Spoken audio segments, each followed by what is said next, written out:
Treasure Island, Chapter 29, The Black Spot Again. The council of the buccaneers had lasted some time when one of them re-entered the house, with a repetition of the same salute, which had in my eyes an ironical air, begged for a moment's loan of the torch. Silver briefly agreed, and this emissary retired again, leaving us together in the dark. "There's a breeze coming, Jim," said Silver, who had by this time adopted quite a friendly and familiar tone. I turned to the loophole nearest me and looked out.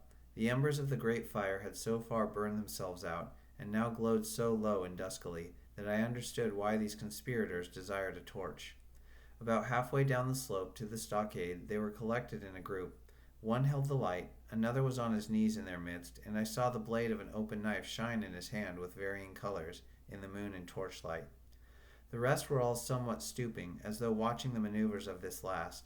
I could just make out that he had a book as well as a knife in his hand, and was still wondering how anything so incongruous had come in their possession, when the kneeling figure rose once more to his feet, and the whole party began to move together towards the house. "Here they come," said I, and I returned to my former position, for it seemed beneath my dignity that they should find me watching them. "Well, let 'em come, lad, let 'em come," said Silver cheerily. "I've still a shot in my locker." The door opened, and the 5 men, standing huddled together just inside, pushed one of their number forward. In any other circumstance it would have been comical to see his slow advance, hesitating as he set down each foot, but holding his closed right hand in front of him. "Step up, lad," cried Silver. "I won't eat you. Hand it over, lubber. I know the rules, I do. I won't hurt a deputation." Thus encouraged, the buccaneer stepped forth more briskly, and having passed something to Silver from hand to hand, slipped yet more smartly back again to his companions. The sea cook looked at what had been given him. "The black spot, I thought so," he observed. "Where might you have got the paper?" "Why, hello, look here now. This ain't lucky. You've gone and cut this out of a Bible." "What fool's cut a Bible?" "Ah, there," said Morgan, "there. What did I say? No good'll come of that, I said." "Well, you've about fixed it now among you," continued Silver. "You'll all swing now, I reckon. What soft-headed lubber had a Bible?" "It was Dick," said one. "Dick, was it? Then Dick can get to prayers," said Silver. "He's seen his slice of luck, has Dick, and you may lay to that." But here the long man with the yellow eyes struck in. "Belay that talk, John Silver," he said. "This crew has tipped you the black spot in full council, as in duty bound. Just you turn it over as in duty bound, and see what's wrote there. Then you can talk." "Thank ye, George," replied the sea cook. "You always was brisk for business, and has the rules by heart, George, as I'm pleased to see. Well, what is it anyway? Ah, deposed. That's it, is it? Very pretty wrote to be sure. Like print, I swear. Your hand a right, George? Why, you was getting quite a leading man in this here crew. You'll be captain next, I shouldn't wonder. Just oblige me with that torch again, will you? This pipe won't draw." "Come now," said George. "You don't fool this crew no more. You're a funny man by your account, but you're over now, and you'll maybe step down off that barrel and help vote."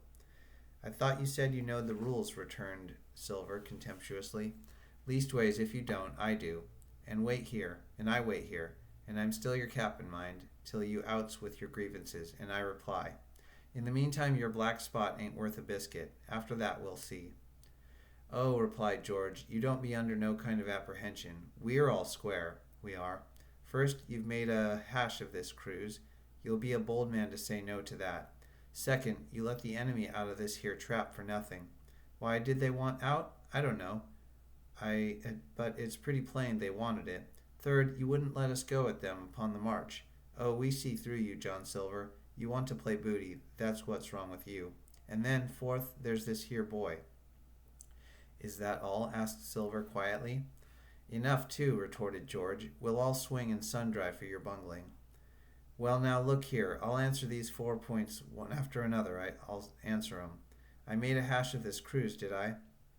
Well, now you all know what I wanted, and you all know, if that had been done, that we'd have been aboard the Hispaniola this night as ever was, every man of us alive, and fit and full of good plum duff, and the treasure in the hold of her, by thunder. Well, who crossed me? Who forced my hand as was the lawful captain?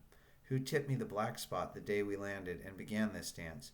Ah, it's a fine dance, I'm with you there, and looks mighty like the hornpipe in a rope's end at Execution Dock by London town, it does. But who done it? Why, it was Anderson, and Hans, and you, George Mary, and you're the last above board of that same meddling crew.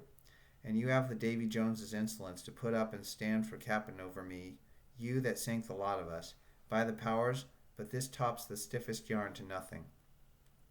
Silver paused, and I could see by the faces of George and his last comrades that these words had not been said in vain. That's for number one, cried the accuser, wiping the sweat from his brow, for he had been talking with a vehemence that shook the house. Why, I give you my word, I'm sick to speak to you. You've neither sense nor memory, and I leave it to fancy where your mother's was that let you come to see. See, gentlemen of fortune, I reckon tailors is your trade. Go on, John, said Morgan. Speak up to the others. Ah, the others, returned John. They're a nice lot, ain't they? You say this cruise is bungled? Ah, by gum, if you could understand how bad it's bungled, you would see. We're that near the gibbet that my neck's stiff with thinking on it. You've seen 'em, maybe, hanged in chains, birds about 'em, seamen pointing 'em out as they go down with the tide. Who's that? Says one. That? Why, that's John Silver. I knowed him well, says another. And you can hear the chains a jangle as you go about and reach for the other buoy. Now that's about where we are, every mother's son of us, thanks to him and Hans and Anderson and other ruination fools of you. And if you want to know about number 4 and that boy, why, shiver my timbers, isn't he a hostage? Are we a-going to waste a hostage? No, not us. He might be our last chance, and I shouldn't wonder. Kill that boy? Not me, mates. And number 3? Ah, well, there's a deal to say, number 3. Maybe you don't count it nothing to have a real college doctor come to see you every day. You, John, with your head broke, or you, George Mary, that had the argue shakes upon you not 6 hours agone, and has your eyes the color of lemon peel to this same moment on the clock. And maybe perhaps, you didn't know there was a consort coming either. But there is, and not so long till then, and we'll see who will be glad to have a hostage when it comes to that. And as for number 2, and why I made a bargain, well, you came crawling on your knees to me to make it. On your knees you came, you was that downhearted, and you'd have starved too if I hadn't. But that's a trifle. You look there, and that's why. And he cast down upon the floor a paper that I instantly recognized, none other than the chart on yellow paper, with the 3 red crosses that I had found in the oilcloth at the bottom of the captain's chest. Why the doctor had given it to him was more than I could fancy. But it was mere inexplicable to me. The appearance of the chart was if it were inexplicable to me, the appearance of the chart was incredible to the surviving mutineers. They leaped upon it like cats upon a mouse. It went from hand to hand, one tearing it from another, and by the oaths and cries and the childish laughter with which they accompanied their examination, you would have thought not only they were fingering the very gold, but were at sea with it, besides in safety. Yes, said one, that's Flint sure enough, J.F. and a score below, and a clove hitch to it. So he done ever. Mighty pretty, said George, but how are we to get away with it, and us no ship? Silver suddenly sprang up, and supporting himself with a hand against the wall. Now I give you warning, George, he cried. One more word of your sauce, and I'll call you down and fight you. How? Why, how do I know? You had ought to tell me that. You and the rest that lost me my schooner, with your interference, burn you.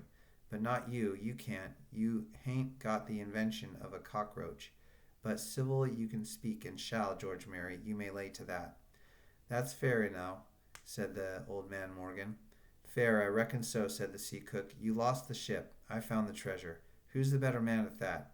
And now I resign, by thunder. Elect whom you please to be your captain now. I'm done with it.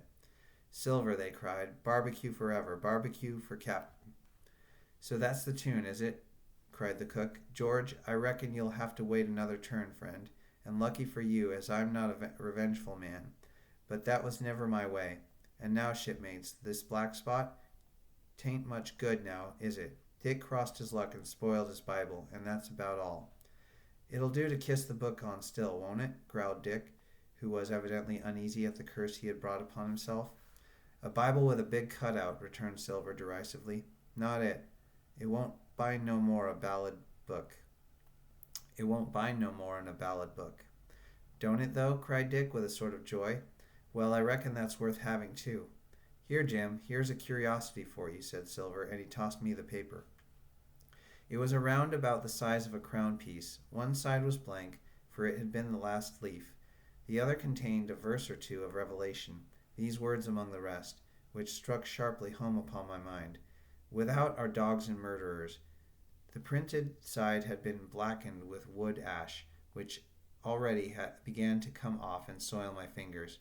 On the blank side had been written with the same material the one word "deposed." I have that curiosity beside me at this moment, but not a trace of writing now remains beyond a single scratch, such as a man might make with his thumbnail. That was the end of the night's business. Soon after, with a drink all around, we lay down to sleep, and the outside of Silver's vengeance was to put George Merry up for sentinel, and threaten him with death if he should prove unfaithful. It was long ere I could close an eye, and heaven knows I had matter enough for thought in the man whom I had slain that afternoon, in my own most perilous position, and above all, in the remarkable game that I saw Silver now engaged upon, keeping the mutineers together with one hand, and grasping with the other after every means, possible and impossible, to make his peace and save his miserable life. He himself slept peacefully, and snored aloud, yet my heart was sore for him, wicked as he was, to think on the dark perils that envisioned, and the shameful gibbet that awaited him.